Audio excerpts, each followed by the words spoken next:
김대중이라는 거인의 어깨 위에 서서 하회도에 있는 김대중 전 대통령님의 생가를 찾았습니다. 이곳 하회도에서 목포를 향했던 김대중 대통령님으로 인해 한반도의 미래와 대한민국 민주주의의 역사가 바뀔 것이라 누가 상상이나 했겠습니까? 김대중 대통령님께서 서거하시기 전 남기신 말씀을 기억합니다. 민주주의의 남북관계, 서민경제 3대 위기를 걱정하셨지요.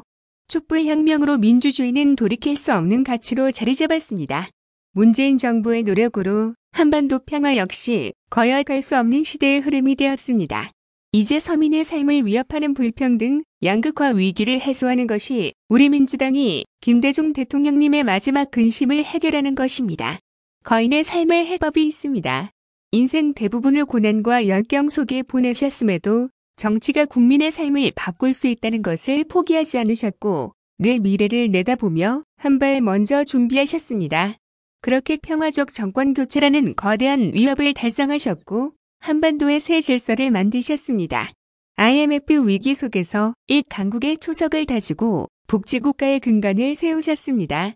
김대중 대통령님이 앞서 걸어간 길 위에 노무현 정부도 문재인 정부도 탄생할 수 있었습니다.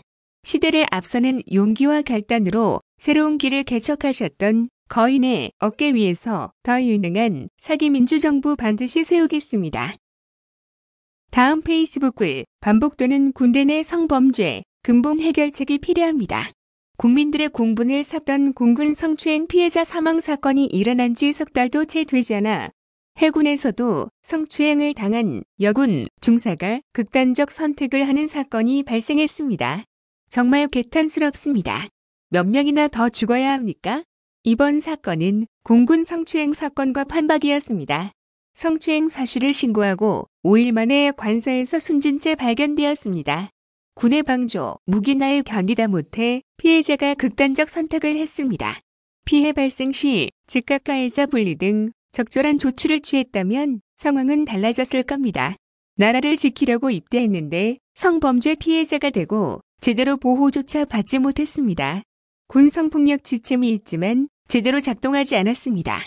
수십 년째 반복되는 군내 성추행과 2차 가해 문제를 이대로 둬서는 안 됩니다. 강력한 예방대책과 피해 구제 시스템 개선을 포함한 특단의 조치가 필요합니다. 군의 특수성을 반영하는 사건이 아닌 성범죄 등에 대해서는 발생 및 신고 즉시 민간 수사와 재판을 받도록 해 은폐, 축소 행위가 발붙이지 못하도록 하는 방안에 대해서도 진지하게 검토해야 합니다. 근본적인 문제 해결을 위한 제도 정비로 다시는 이런 불행이 되풀이되지 않도록 여야 정치권이 힘을 모아주시길 당부드립니다. 삼가 고인의 명복을 빌며 유가족께도 깊은 위로의 말씀을 전합니다. 다음은 대형 종합병원과 상급 종합병원에 대한 중앙정부의 긴급동원 행정명령 뉴스입니다.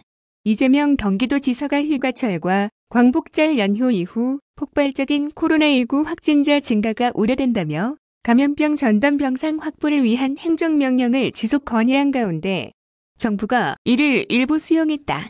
13일 경기도에 따르면 정부는 이날 오전 김부겸 국무총리 주재로 코로나19 대응 중앙재난안전대책본부 회의를 열고 700병상 이상의 종합병원 대상 1% 병상 확보 신규 행정명령, 상급 종합병원 및 국립대병원 대상 기존 1%에서 1.5%로 늘리는 병상 확보 확대 행정명령, 300에서 700병상의 종합병원 중 코로나19 치료 병상을 운영하지 않는 병원에 대한 5% 이상 확보 추진 등의 계획을 밝혔다.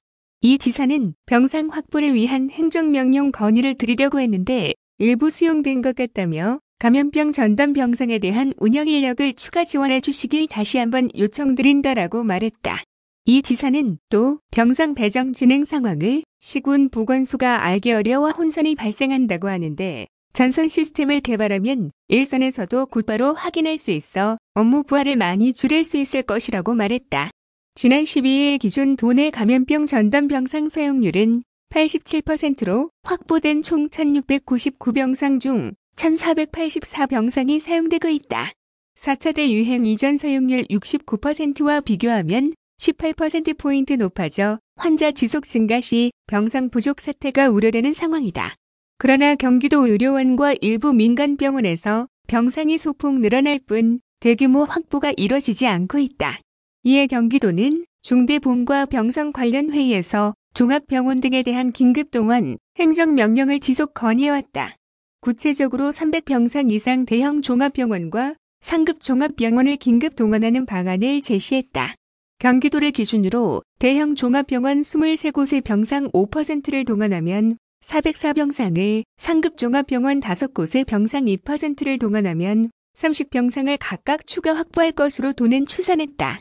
이와 함께 이 지사는 확진자 폭증에 따른 의료인력 과부하 대비와 효율적인 병상 관리를 위해 경기도의 자가치료 확대 운영을 강조했다. 이 지사는 경기도가 자가치료를 계속 확대하고 있는데 자가치료 중에 발생할 수 있는 문제를 해결하기 위해 단기치료센터를 준비하고 있다며 당일 또는 단기 입원 치료 서비스를 제공해 자가치료의 실효성을 제고하겠다는 취지라고 덧붙였다. 중앙방역대책본부 지침에 따라 경기도에서는 3월 2일부터 무증상자, 경증 환자, 만 50세 미만, 성인 등 총 1138명이 자가치료를 이용했다. 경기도는 홈케어 운영 TF를 별도 운영하고 전문 의료진의 건강 모니터링을 통해 환자 만족도를 높여왔다. 특히 카이스트와 기술 협력을 통해 자가치료 연계 단기진료센터를 개발, 9월부터 경기도 인재개발원 실내체육관에서 시범 운영할 예정이다. 도는 이동형 음압병동을 구축해 의사 대면 진료와 단기 입원 치료 서비스를 제공하는 등 단기치료센터가 자가치료 단점을 보완한 지속 가능한 의료체계 모델이 될 것으로 기대하고 있다. 한편 이 지사는 이날 중대 본회의 후 별도로 도내 31개 시장, 군수와 영상회의를 열고 생활치료센터보다 가급적이면 자가치료로 하는 경기도의 방침을 중앙정부에 제안했는데 정부도 전향적으로 전국 확산을 준비하고 있다며 경기도가 자가치료 지원을 전체적으로 하지만 세부 관리는 시군에서 해야 된다. 각별히 신경 써주시길 바란다고 당부했다. 다음은 장흥 계곡 내 불법 사항 방치 뉴스입니다.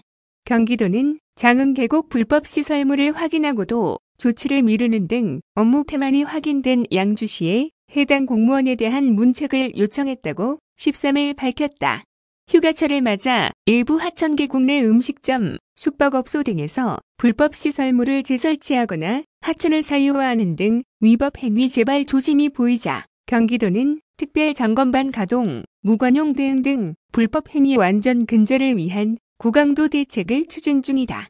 도는 최근 언론 보도를 통해 지적된 장흥 계곡 내 불법 사항과 관련해 해당 지자체인 양주시를 대상으로 지난달 27일부터 30일까지 불법 행위 방치, 업무 소홀 여부에 대한 특정 감사를 진행했다. 조사 결과 누구나 계곡 진입 계단을 자유롭게 이용할 수 있도록 안내해놓은 입간판을 일부 음식점에서 치워버리고 손님에게 업소 이용을 강요하고 있었음에도 아무런 조치를 하지 않은 것으로 드러났다. 또 이동식 파라솔 테이블 설치 등 불법 행위를 수차례 적발하고도 구두개도 등 소극적으로 조치해 불법 행위가 반복되는 결과를 낳았다. 이뿐 아니라 평상, 분수 등 음식점에서 영업을 위해 설치한 불법 시설물을 확인하고도 철거 등의 조치를 지연했다. 계곡 내 불법 행위를 상시 단속하는 하천 지킴이가 단속 일지를 통해 문제점을 상세히 보고했으나 이에 대한 현장 확인과 행정계고 등 후속 조치를 이행하지 않은 사실도 밝혀졌다. 이에 도는 장흥 계곡의 불법 행위를 방치하는 등 지방공무원법 제48조 등을 위반한 양주시 소속 공무원 2명에 대해 경징계를 요구했다. 한편 도는 청정계곡 하천 불법 행위 단속 및 행정처분 태만 등 소극 행정 여부를 확인하고자 지난 4일부터 25개 계곡 하천 관리 시군을 대상으로 특정 감사를 실시하고 있다. 또한 현재 포천 지장산 계곡 이용객을 대상으로 돈을 받고 계곡 내 목적지까지 이동해주는 등의 불법 행위가 있다는 제보를 받아 사실관계를 확인 중이다. 도는 부당한 행위가 있다면 관계 법령 검토를 통해 적극 조치할 예정이다. 경기도 관계자는 그동안 많은 사람의 노력으로 청정계곡이 본래 주인인 도민의 품으로 돌아왔다라며 청정계곡을 만든 주민과 관계 공무원들의 노력이 퇴색되지 않도록 하천 불법 행위 단속 업무를 게을리한 공무원에게는 엄중한 책임을 묻겠다라고 말했다. 한편 고질적인 병폐 열단, 계곡 불법 행위 및 사유화 논란에 대해 경기도는 계곡을 본래의 주인인 도민에게 돌려주기 위해 도민환원 청정계곡 사업을 추진 중이다. 2018년 10월 5일 하천 내 주요 계곡에 대한 불법시설 근절 대책 추진 계획 수립을 시작으로 현재까지 도민이 하천구역 내 계곡 등을 이용하는 데 불편이 없도록 불법 시설물 정비 등의 만전을 기하고 있다.